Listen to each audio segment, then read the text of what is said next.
नमस्कार, आप देख रहे हैं कोट न्यूज़ बुलेटिन। टिड्डियों ने आज कोटपुतली तहसील में भी धावा बोल दिया।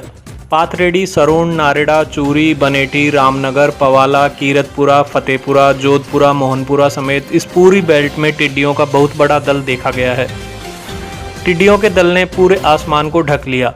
आकाश काला काला दिखाई देने लगा। भाकरी में बुजुर्गों का कहना था कि उन्होंने 25-30 साल बाद टिड्डियों का ऐसा हमला देखा है। ग्रामीणों ने अपने स्तर पर थाली परात बजाकर टिड्डियों को भगाने की कोशिश की। टिड्डियों के दल बनेठी की तरफ से आकर चिमनपुरा, खेड़ा, निहालपुरा, पूरण नगर की तरफ भी पहुंचे। इधर भी कृषि विभाग की तैयारियों के अभाव में लोगों ने खुद से ही बचाव के तरीके किए। पूर्व सरपंच रामकरण सराधना ने बताया कि लोगों ने पुराने टायर जलाकर धुआं की, साथ ही पीपे, थालियां और परातों को बजाकर टिड्डियों को उड़ाने की कोशिश की।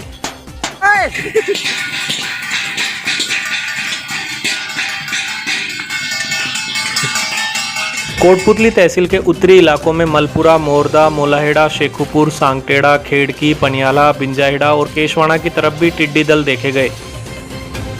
युवा नेता भोम सिंह जांगल ने कहा कि यहां भी लोगों ने थाली परात बजाकर और कई जगह डीजे बजाकर टिड्डियों को भगाने की कोशिश की। नारेड़ा सहायक कृषि केंद्र के कृषि पर्यवेक्षक रमेश मीना ने बताया कि टिड्डी दल देखे जरूर गए हैं, लेकिन फिलहाल इन्होंने यहां डेरा नहीं डाला है।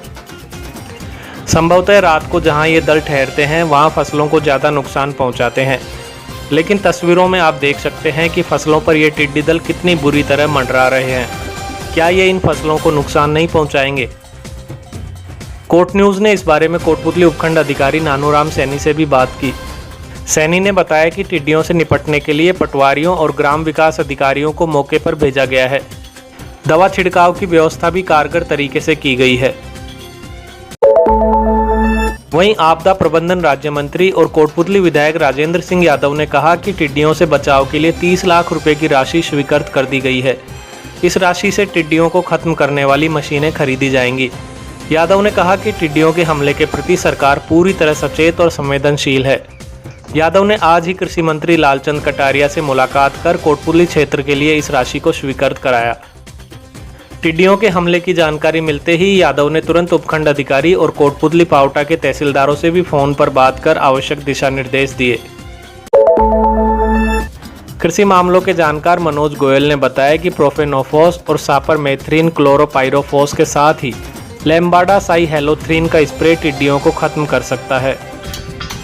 कोटपुतली से टिड्डियों का दल बानसूर और दिल्ली की तरफ निकल गया, जहां सरकार और प्रशासन ने कहा है कि टिड्डियों के निपटने के पर्याप्त इंतजाम किए गए हैं। वहीं विपक्ष का आरोप है कि टिड्डियों के दल निकल जाने के बाद कृषि विभाग लकीर पीट रहा है। और कोटपुतली के एसडीएम साहब से भी मैंने बात की। उन्होंने कहा कि कृषि विभाग के अधिकारियों को बताया गया है, लेकिन बहुत ही चिंता का विषय है कि टिड्डी दल की खबरें कितने दिनों से आ रही हैं, लेकिन कोटपुतली में प्रशासन इस ओर कतई ध्यान नहीं दे पा रहा है। क्षेत्र के अंदर किसी भी प्रकार की कोई मिथाइल पैराथ्योन छिड़कने की व्यवस्था, कोई डीजे बजाने की व्यवस्था, तेज़ आवाज़ में डीजे बजाने की कोई व्यवस्था की गई हो, या प्रशासन के द्वारा कहीं पर भी कोई तेज पटाखों की आवाज़ के साथ टिड्डी दल को भगाने के कोई भी इंतजामात नज़र नहीं आ रहे हैं। लगता है किसी बात का ख्याल प्रशासन ने नहीं रखा है। क्रूड ऑयल चोरी के मामले में पुलिस को आज एक और सफलता हासिल हुई है। गिरफ्तार आरोपी गाजियाबाद का रहने वाला प्रवीण शर्मा है। इस पर आरोप है कि ये चोरी किया हुआ कच्चा तेल अपनी देखरेख में गोदाम में रखता था और बिक्री होने पर उसमें 25% हिस्सा लेता था। आपको बता दें कि इस मामले में 3 आरोपी पहले ही पकड़े जा चुके हैं। शाहपुरा थाना प्रभारी दीपक खंडेलवाल ने बताया कि नवंबर 2019 में ये मामला सामने आया था। अब पुलिस गोदाम के मालिक और इसे बेचने की जगह के बारे में पूछताछ कर रही है। की तलाश के लिए एक टीम मनोज कुमार पुलिस निरीक्षक जयपुर ग्रामीण के नेतृत्व में एक टीम नोएडा, गाजियाबाद, दिल्ली भेजी गई, जहाँ से प्रवीण शर्मा, इसकी उम्र करीब 49 साल है। ये गाजियाबाद का निवासी है, मूलतः बुलंदशहर का निवासी है और पिछले कई सालों से यहाँ रह रहा है। इसने एक गोदाम किराए पर लिया था, उसमें चोरी किया क्रूड ऑयल रखते थे। कोटपुतली एएसपी रामकुमार कसवा ने आज हाउसिंग बोर्ड और बनेठी चौकी का औचक निरीक्षण किया। बनेठी में कसवा ने कोरोना जागरूकता बैठक भी की। इस बैठक में लोगों को कोरोना संक्रमण से बचाव के तरीकों की जानकारी दी गई। साथ ही यहां ग्रामीणों ने एएसपी का नागरिक अभिनंदन भी किया। आपको बता दें कि एएसपी रामकुमार कछवा के नेतृत्व में 2 दिन पहले ही कोटपुतली पुलिस ने भी कोरोना जागरूकता रैली निकाली थी। कोटपुतली के राजकीय बीडीएम अस्पताल में आज 35 लोगों की स्क्रीनिंग की गई और 7 सैंपल लिए गए। पीएमओ डॉक्टर केएल मीना ने बताया कि अभी तक यहां 637 लोगों के सैंपल लेकर जांच कराई गई। इसमें से 33 लोग कोरोना पॉजिटिव पाए गए, जबकि 596 लोग नेगेटिव रहे हैं। आज दिन तक 8 रिपोर्ट आना बाकी हैं। एयू बैंक की तरफ से डॉक्टर्स डे पर बीडीएम अस्पताल के स्वास्थ्य कर्मियों को सम्मानित किया गया। बैंक के कानाराम सैनी ने बताया कि पीएमओ डॉक्टर केएल मीना के सानिध्य में 40 डॉक्टरों और 30 नर्सिंग कर्मियों, एम्बुलेंस कर्मियों और सफाई कर्मियों को थैंक यू सर्टिफिकेट के साथ ही उपहार स्वरूप अम्ब्रेला भी प्रदान की गई। इस मौके पर बैंक की तरफ से कानाराम सैनी के अलावा दीपक जांगीड़, कमलेश मंडोलिया, फूलचंद जाट और अन्य लोग भी मौजूद थे। कालूहेड़ा गांव की चारागाह भूमि पर पौधारोपण का शुभारंभ किया गया। इस मौके पर पूर्व सरपंच रविंद्र मीणा, कृषि उपज मंडी चेयरमैन महेश मीणा, ग्राम विकास अधिकारी लीलाराम अवाना और अन्य ग्रामीण भी मौजूद थे। पूर्व सरपंच ने पेड़ों की अहमियत बताते हुए कहा कि एक पेड़ परिवार के 10 पुत्रों के बराबर होता है। ग्राम विकास अधिकारी ने बताया कि मनरेगा के तहत पंचायत में इस बार 500 पौधे लगाए जा रहे हैं। इनकी देखभाल की जिम्मेदारी भी तय की जा रही है। नई Yamaha FZS B3 BS6 engine के साथ जो देता है आपको 150 सीसी की जबरदस्त ताकत और सेगमेंट का बेहतरीन माइलेज। ABS टेक्नोलॉजी के साथ dual disc brakes, stylish LED headlamps और भी बहुत कुछ।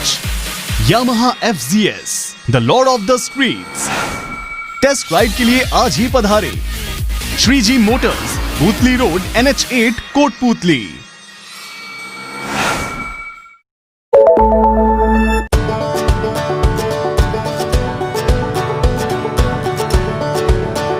DPWS has left no stone unturned to bring to the doorstep of the learners an education cum extracurriculum package that would help them be future ready. DPWS provides world-class sports facilities like half Olympic-sized swimming pool, state-of-the-art badminton and basketball courts, skating rink. The school has GPRS-fitted buses. The school has blended learning with smart class facilities in each classroom. The music and instrumental classes have the latest technology. Children are taught guitar, congo, tabla, harmonium, and the list is endless. The art and craft classes help the children develop imagination and dexterity. The staff is highly experienced and well qualified to teach and impart knowledge to the 21st century learners.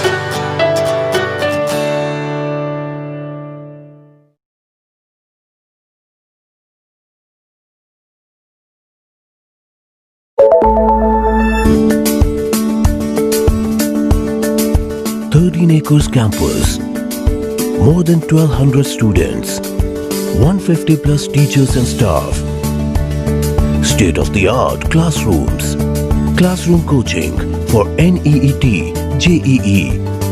My aim of life is to become a nuclear scientist. Activity room, I will join the army. art room, I want to be an artist.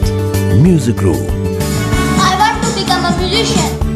modernized laboratories, dedicated cricket stadium and 4 practice pitches, fully air-conditioned girls and boys hostel, 23 buses for day scholars adjacent to NCR.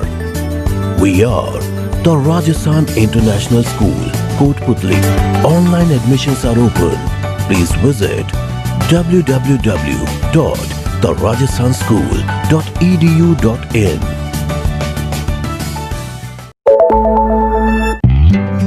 ताज़ा तरीन updates के लिए हमारे Facebook page को like और follow कर लें। साथ ही यूट्यूब पर कोट न्यूज़ चैनल को सब्सक्राइब कर लें। वीडियो को लाइक करना भी न भूलें। फिलहाल के लिए इतना ही।